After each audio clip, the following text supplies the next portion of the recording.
What if you've spent a ton of money getting all of this training so that you can do your art, and then you can never get a job doing it?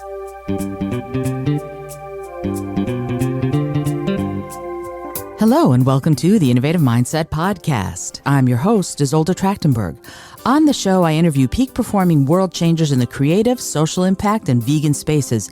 If you like what you hear on this episode, you're going to want to check out the bonus mini episode that you can access if you DM me at IsoldeT on Instagram and you let me know you want it. You'll get access to bonus episodes, new art, my latest writing, and other fun benefits. And now, let's get to the show.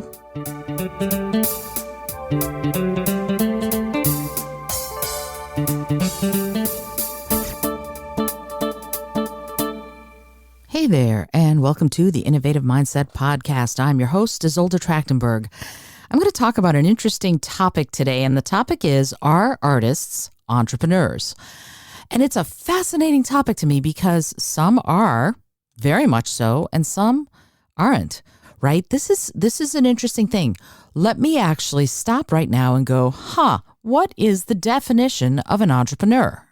According to the dictionary, an entrepreneur is a person who organizes and operates a business or businesses, taking on greater than normal financial risks to do so. Okay, so that's an entrepreneur. And let me tell you, in that case, if you're an artist and you ever wanted to make any sort of money with your art, you have to be an entrepreneur by definition. Why? Because every artist is going to spend at least some money on their art, and sometimes a lot of money before they ever make a penny, right? That's something that's important for us to think about, right? There are people who go to school for their art. They go to fine art schools. They get their MFA, Masters in Fine Art. They might get an MFA in writing. I have a friend who just recently graduated with her MFA in writing, and she's an amazing writer. And hopefully she doesn't have a lot of student debt. But that's something for us to think about, because what if you've spent a ton of money getting all of this training so that you can do your art, and then you can never get a job doing it, and then you are never going to make a penny doing it? What do you do then?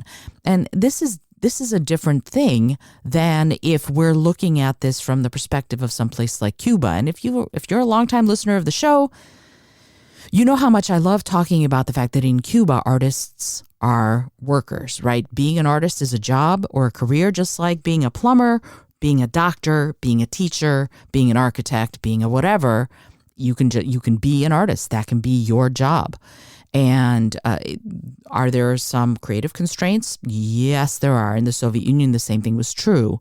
When I was a kid, yes, there were artists, but they were required to make art in a certain way. They were required to dance the ballet, and only the ballet that was approved by the state. So their own ingenuity and their own creative genius was stymied and geared towards a particular direction. So here in the USA and many other countries, we have a lot more freedom to pursue our creative muse in the way we want. But that also means that sometimes you're spending a lot of time, a lot of mental and physical resources to make your art, and then nobody wants to buy it, right? And so that's why so many people were like, well, don't quit your day job, right? That's a big thing that you hear when you want to be an artist, whether it's a musician or a painter or a dancer or a stand-up comedian or a clown, whatever it is.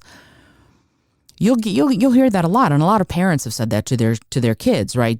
I want you to have a career that will pay you money, and do this other stuff as your side hustle. Do this other stuff as something that you do for fun or maybe a little extra cash, but it's not something that's going to guarantee you any sort of an income. So what I want you to do is have something that you either can fall back on, or that is your main way of earning money, and then you can do your art as your side hustle or for fun or whatever. So to be an artist in this economy, in this paradigm, you need to be an entrepreneur. You need to take on the greater financial burden. Sometimes that's student loans. Sometimes that's investing in microphones and paints and whatever else, stilts, whatever else you need in order to do your art. For me, part of this is microphones so that I can record this podcast. And it's not just the microphone. I have all sorts of other things that I've invested in order to be able to do this podcast, in order to be able to do my music, to make my art, to do my professional speaking, all of those different things. You also have to often invest in school, right? So you're not just out there doing, oh, I'm going to just do my art. You've invested money into it. You've taken the risk that putting this money into your art, into your creativity, will eventually pay off. Now, you might not. You might go, I've studied guitar for the last 25 years, and all I ever want to do is sit in my bedroom and play the most complicated Jimmy Page guitar solos, and I never, ever, ever want to stand up on stage and perform. That is absolutely valid and good for you if that's what you want. Go for it. But if what you want is to take your art and make money off of it, then you have to be entrepreneurial. And the problem with this is the following. Nowadays, to be an entrepreneur, you also have to do your sales, you have to do your marketing, you have to do your outreach, you have to do your social media, you have to do all sorts of things you have to do earned media, all sorts of things that will get people to notice you, make your 4 TikToks a day. I mean, there's so many different rules. Some people hit, some people...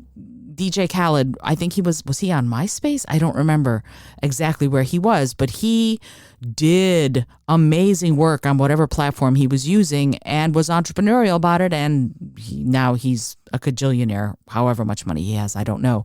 But the point is that he went out there and looked for ways to make money with his art, with his music. And as an artist, if you want to make money on it, you're going to have to be an entrepreneur. You're going to have to invest your mind, your money, your spirit, your hands, everything in order to make that art. So yes, I think an artist is an entrepreneur if that artist wants to be a professional. If you want to do it as an amateur, and amateur is not a bad thing. Amateur means to love what you're doing, right? Ama is the root in Latin, and it is about love. It's about loving what you're doing. So if you want to be an amateur and you never want to make money at it, great. Go do yay. If you want to make this a career or your entire career, then you're going to have to be entrepreneurial. And I don't mean be mercenary. I mean be entrepreneurial. Figure out the ways in which you can make money doing what you love. And I talk about this with Ikigai all the time. It's the intersection of doing what you love, doing what you're good at, doing what the world needs, and doing what the world will pay you for. As an artist, you have to know where those intersect, and that cross section, that place where they intersect, is your purpose. It's your mission, and it is where you can be a successful artist entrepreneur. Alrighty, I hope you've enjoyed today's episode. I love talking about this stuff. And I love talking about this in groups.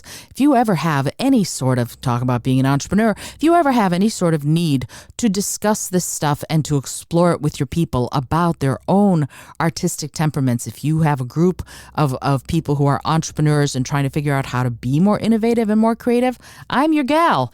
Contact me, let me know, and we can figure out some way for me to work with your group. I've done this for places like Spotify, I say that a little sotto voce, but yeah, I've talked to them about creativity and mindfulness. I've done it for lots of other organizations and companies where especially tech people, engineers need to have a little bit more space, need to have a little bit more ability to be mindful and to be curious.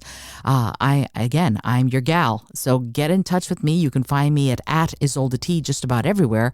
I would love to talk to you about that. I think it would be really fun and really wonderful for us to work together. All right. Until next time, I remind you, as always, to be bold, be creative, and most of all, be kind.